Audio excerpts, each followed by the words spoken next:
अपने रब के अलावा किसी के भी सामने झुकने वाला नहीं।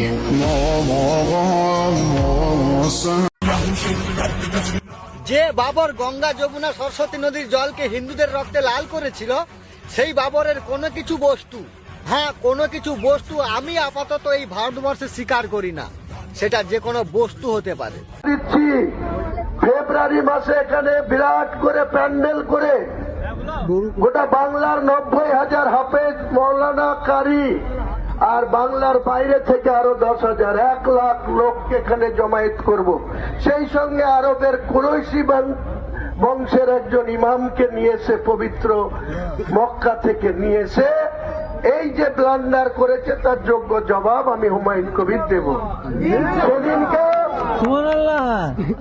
1 লাখ লোক ইমামদের কোরআন পাঠ হওয়ার পরে